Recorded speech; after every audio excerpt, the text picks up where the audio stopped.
Well, good. Darn.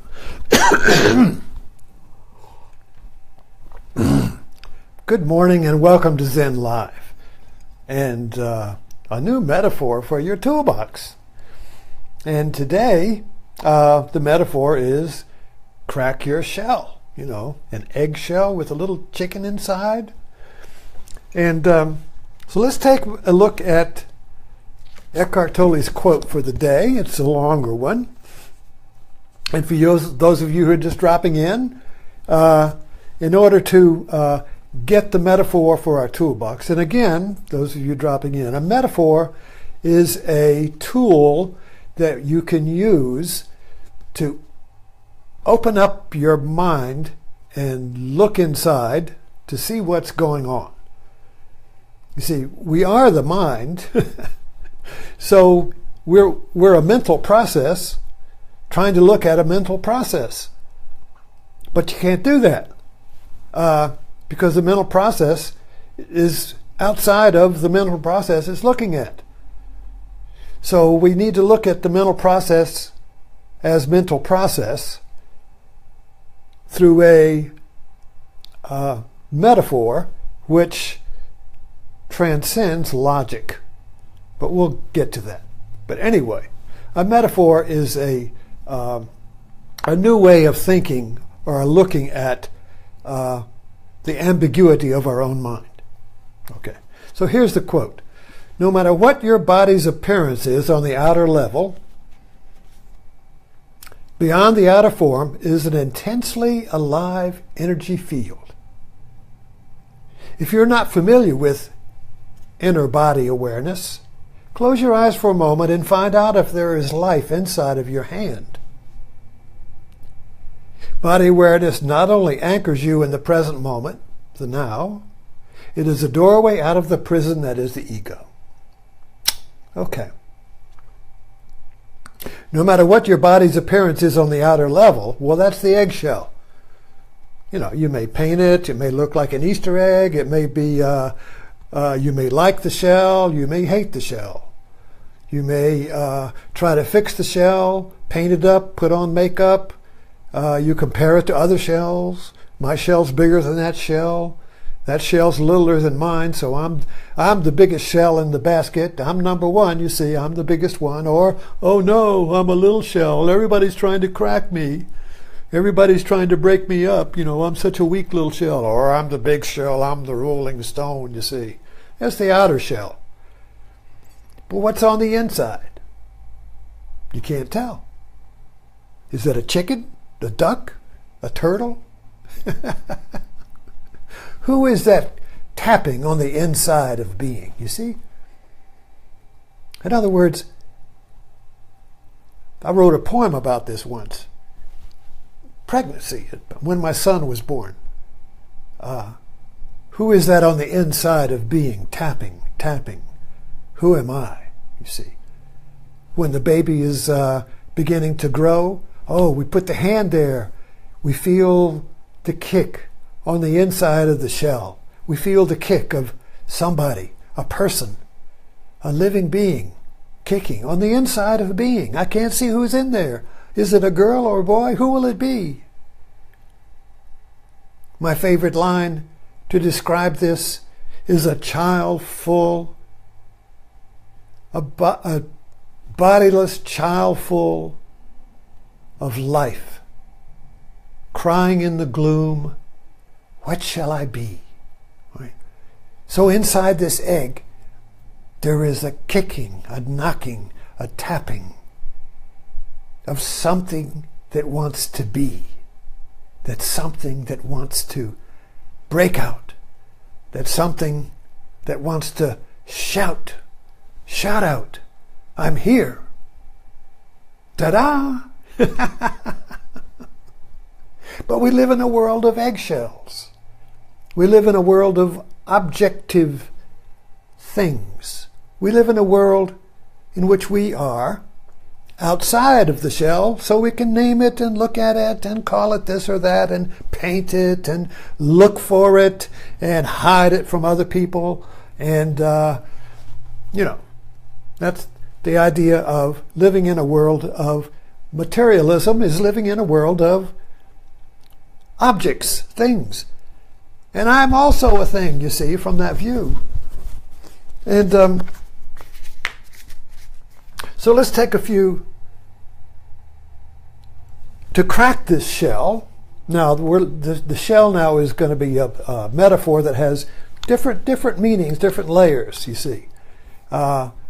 It's a great metaphor because we love cracking open the shell in the morning to get the eggs. Some people can do it with one hand. Or we love the pictures of the little baby chick cracking out, you know, and maybe the first little peck, the little bitty teeny hole, you know. Oh, it's alive, it's alive. And boom, it breaks open, you see. So this whole, it's a great metaphor, and that's why we love eggs. And we just love it's such a great way to describe the outside and the inside. Because we have an outside and an inside, but we live in our culture supports only the outside view. So everybody's an egg. The inside doesn't really exist because it doesn't fit on the reality map of outside eggs, you see? The reality map of the material world that is changing now, but we're in transition. But this material world has existed since Newton and the rise of the scientific method and rationalism, which gave birth to nation states, secular, liberal nation states. And it was the end of a theocracy, which was the Middle Ages. That eggshell cracked.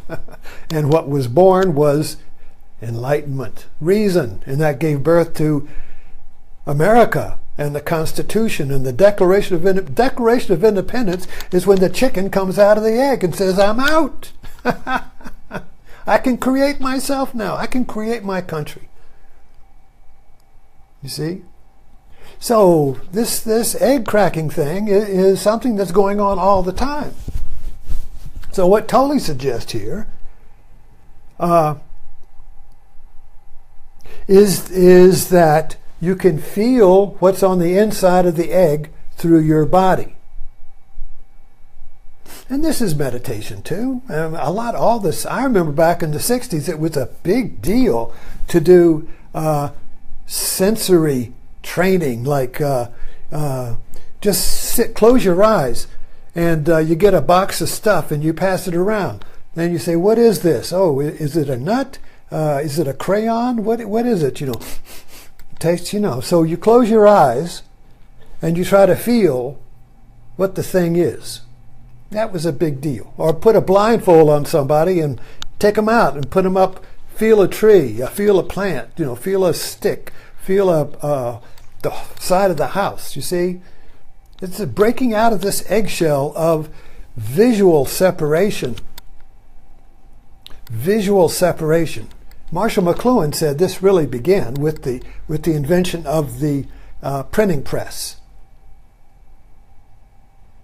The invention of the printing press shifted writing from calligraphy, which was an art, to mass-produced uniform words.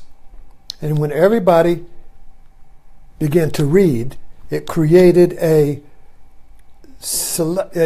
predominance of the visual sense.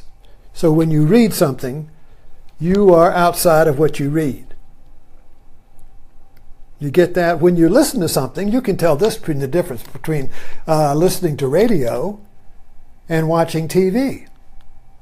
When you listen to radio, and I grew up listening to radio in the 40s as a little kid, y'all lie on the living room floor and color books while you're listening to the Lone Ranger.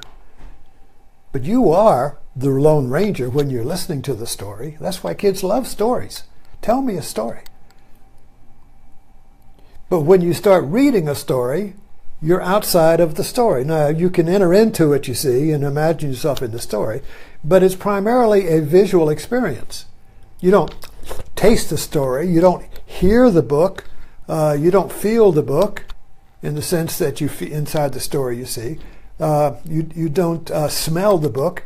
You see the words. So there is this creation of print created a visual dominant society with a separation between the reader and the read. The separation through the visual sense. So you can see this. It's very obvious. When you look at something, when you're looking at me, I'm here and you're there. But if you felt me, or if there was just sound, audio, there is really no boundary between the hearer and what is heard. This is why, like Rush Limbaugh and the radio conservative talk show people are so powerful, because they rely on audio, on hearing. And when you listen to somebody, there is no sense of separation. Their voice is your voice, you see? Their voice is your voice. When you look at them, well, then they're there as an image, and you're here as an image, you see. But anyway, I hope I'm digressing a little bit. What I'm trying to point out here is that the world in which we assume is real, we assume and believe that the only real thing is things. That's the material world. And science is a science of things. Science is a study of things and figuring out the laws, that how they operate, the operating system of things. But it's an objective study, you see. And it's become so successful, it built such a great civilization that it's the only view. But this is changing now. And we become, the inside of the egg is knocking, you see. And this crack, the 60s, was a crack in the American egg. And something came out. And it was me. You see. And so we've been trying to work with this scrambled eggs ever since. Trump is kind of like the chicken that broke out of the egg and said, I am Trump. I am here. And that's just as a metaphor, you see, that's very appealing.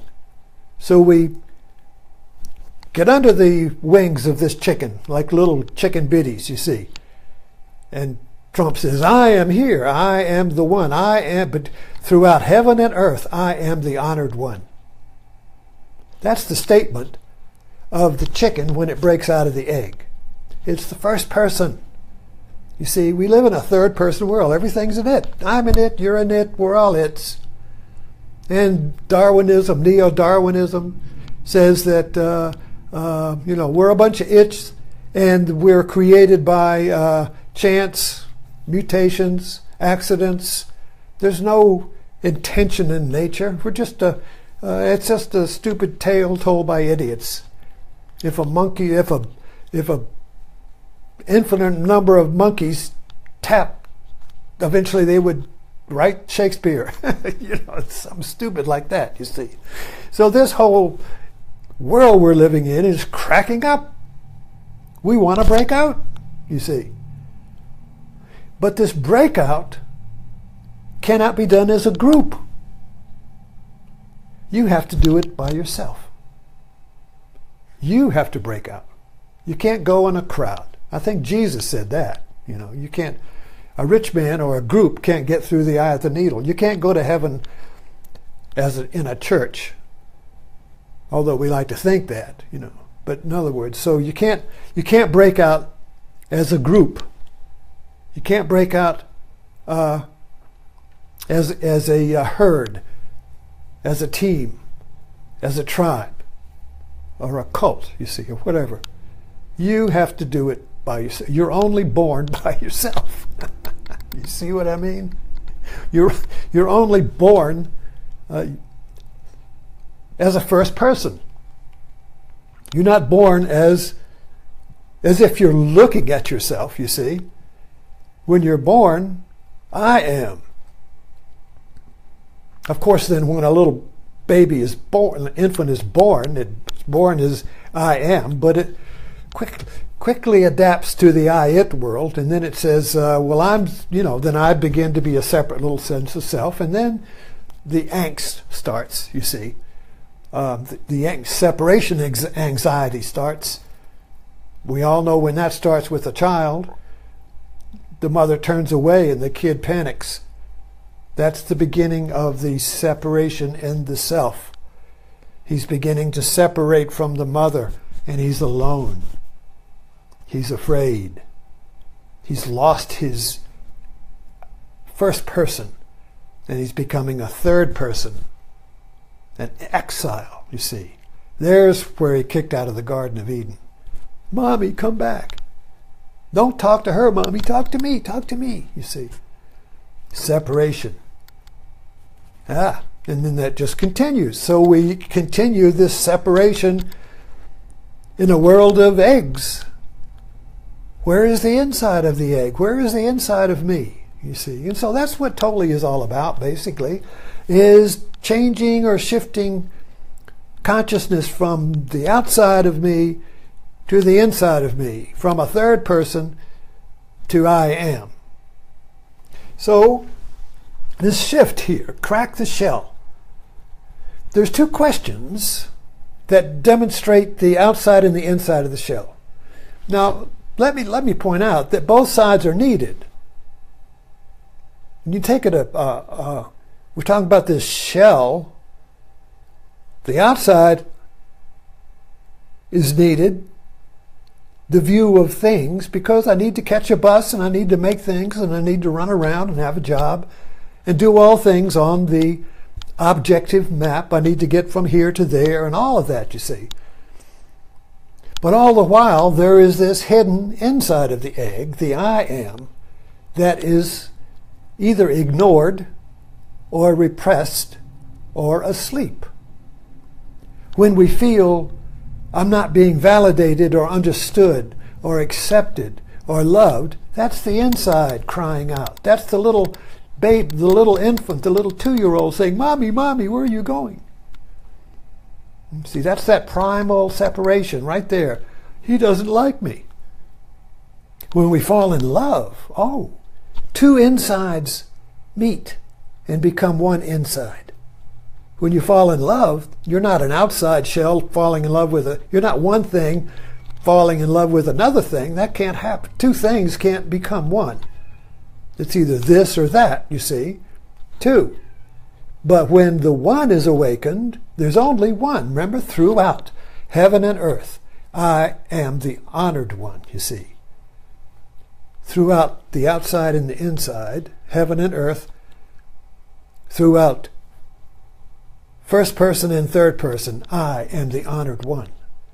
I am the first person. Now, the first person means the one person. There's only one person with a capital P. But then, from the outside view, the one breaks into many. Boom, boom, boom, boom, boom, you see. Billions and billions of minis. But there's only one first person. First means one. Primary, original, Big Bang. When I say I am, that's the Big Bang. That's the Big Bang. I am. So there's a big difference between what I am, that's the eggshell. Am I a big shell, a little shell, white shell, brown shell, crooked shell, flawed shell, perfect shell, whatever, what I am. But when we feel the knocking on the inside of our being, we want to know that I am.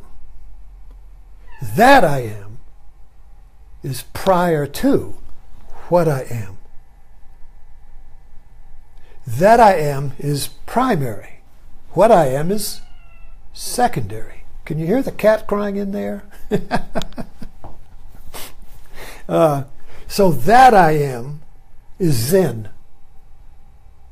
That I am is Zen. That's why I love Zen. So, prashna. Zen. Let me just jump over to Zen and see if we can circle it back to our Tolle quote here. Can I read my clock here? Yeah, okay. Keeping an eye on my time. Oh, there's another good one. Time. From the outside view of the eggshell, from the shell view of the world, we are in time. It's a mechanical view of time. Everything is measured, you see, and I'm in time, and I can watch time flowing by. And I say, where did time go? Or I've got too much time or too little time or something. But that whole view of time as something requires that I'm outside of time looking at it. You can't see time. If time is a river, you can't see it unless you're on the riverbank. And you imagine time is flowing with some background of eternity there, you see. But this view of time requires that the person I am is outside of time so I can see it. Oh my God, it's going too fast, you see. But the view of time from inside the shell is I am time. I am in time. Things are in time. Things change, or things are change. You see, it's a big difference. Things are change, or things do change. Well, the eggshell view of the world is that everything is a thing, and everything changes. But primarily it's a thing first, and then it changes. And it changes when some external force makes it change. That's the way the mechanical world looks like. If there's no external cause, nothing happens, see? So something has to come in from the outside, you see. But this is the organic view of time. The chicken doesn't say, I'm in time. The chicken says, I am time. The view from the inside is that I am time. I am change. So I organically grow. I'm not caused to grow by some external force like a machine. I cause myself. I am my own cause. I create myself. I evolve. See the difference? External, something else evolves me. Something else causes me. My parents caused me. Oh, I'm so miserable because my daddy didn't love me. He's the cause of me. You see? Some extra from the past causes me. But from the view of that I am, the past and the present is now. And this is a Tolle view. Now contains time. Now is not in time, past and present. Now is not a moment between past and future, like a little laser dot that the cat chases. You know, the cat can never catch it. You can't catch now. Because you can't catch now when you're outside of it. The only time you can catch now is when you are now. You can't catch time when you're outside of it because you are time. You've already caught it. You've already caught yourself when you crack the egg. The world of it, you see, is where we live and function, and we need that. But what's missing is the world of knowing. Knowing, not knowing something, but the knower. I know. I know is prior to what I know. And that's Zen. So prashna paramitra, hridaya, is the Zen school that is about the awakening of the knower, the inside of the egg. So Zen koans are all about cracking the egg, because the egg is made up of classical logic. The egg is made up of third-person its. You see, classical logic says that this is a coffee cup, and this cannot be a napkin at the same time. This is a napkin, this is a cup. This is this. This is this. So everything is separated into what it is from the outside view. That's classical logic, and that's what makes science work. Science can't work if the coffee cup and the napkin are the same simultaneously. That's magic. See, so science is not magic because everything is what it is. And it all works in a field, a mechanical field of things. But the inside of the egg does not work like that. The inside of the egg is prashna. And prashna means prashna. J-N-A means gnosis, knowing. Pra means aroused. Prashna. Aroused knowing. Satori. Eureka. I see. For the first time in my life, I see. For the first time in my life, I am. I am. Finally. All these years, all these thousands of years, I suddenly am. I know. I'm the knower. Throughout heaven and earth, I am the honored one, you see. That doesn't mean I'm the biggest egg in the basket. That doesn't mean I'm the best egg. I'm the honored egg. That's totally different. Throughout heaven and earth. Heaven and earth. Now those are metaphors. Heaven is knowing. Earth is objective being. Form empty. In Zen, the Prajna Paramitra Heart Sutra sings that form is emptiness. Emptiness is only form. That's ambiguity. That's not classical logic. That's saying the cup is the napkin is the cup. The cup is the cup, the napkin is the napkin. When I say the cup is the cup and the napkin is the napkin, that's classical logic. When I say the cup is the napkin and the napkin is the cup, that's the language of metaphor or ambiguity, or the language that points to the transcendent awakening of the knower, I am. So, the paramitra, Prajna paramitra, paramitra means cross to the other shore. So, the Prajna paramitra means aroused knowing that crosses to the other shore. Now, what is the other shore? The other shore is beyond the experience of the egg. You see, the objective world of eggshells, of its, is experience. When you see an egg, you experience the egg.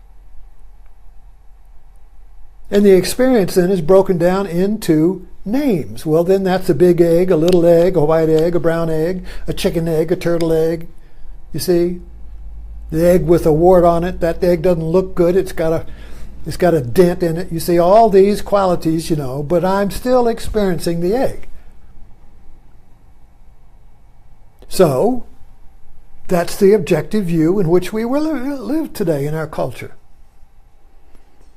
And then I turn that around and look at myself as an egg and say, well, I'm a big egg or a little egg or a cracked egg or a brown egg, a black egg, a white egg.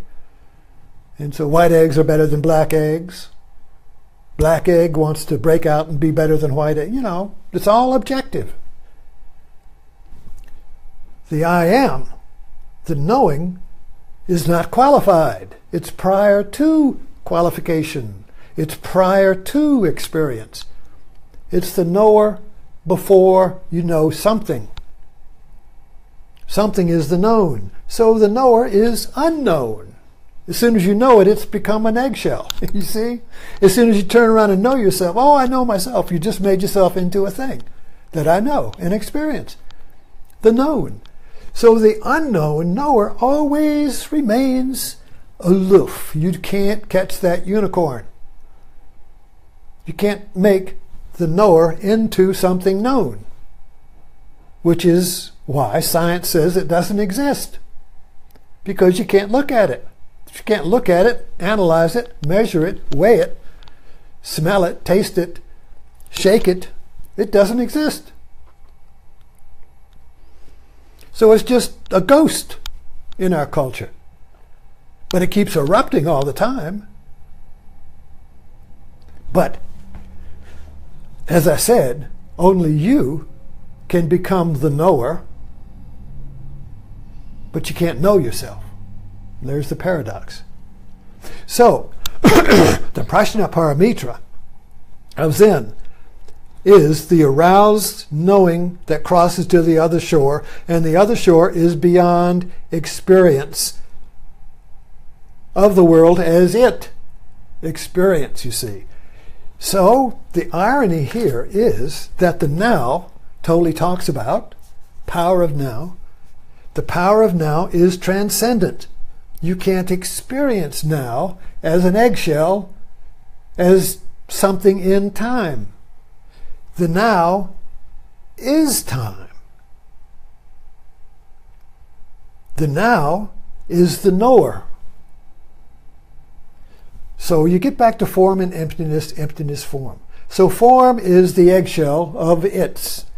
Emptiness is the knower that is empty of the known, that is prior to what it knows. So form is emptiness, and emptiness is form, which is like saying the mirror has a reflection. The reflection is form, you can see it. The mirror is empty. But you can't, they're different, but they are the same. So that's why Zen says form is emptiness, emptiness is form. Now the mirror is a reflection. The reflection is the mirror. They are different, but you can't separate them. You see that? They're different, but you can't separate them. So that's ambiguity. This is that, that is this. They're separate, but they're one. So the aroused knower, the aroused mind that does not rest on any experience is the now, is the throughout heaven and earth I am the honored one. That's the now. That's the breakout of the shell of the knower. I am. But at the same time, the knower is form, because you got to catch a bus and you got to function in the world. You can't be nothing. You can't be just a mirror with no reflection. So what Tolle says in this quote says, no matter what your body's appearance is, no matter what your eggshell looks like, beyond the shell, there is an intensely alive energy field. Now he says energy field because that's the knower. The field is, there's no something on the field. It's a field. It's a wave. Like in quantum physics, you know, the electron is a wave or a particle. Well, the knower is a wave. It's not something. It knows particles. But the particle can't know the wave. You see. So the particle, the wave, is prior to the particles. So the wave, or knowing, is potential. Emptiness means potential.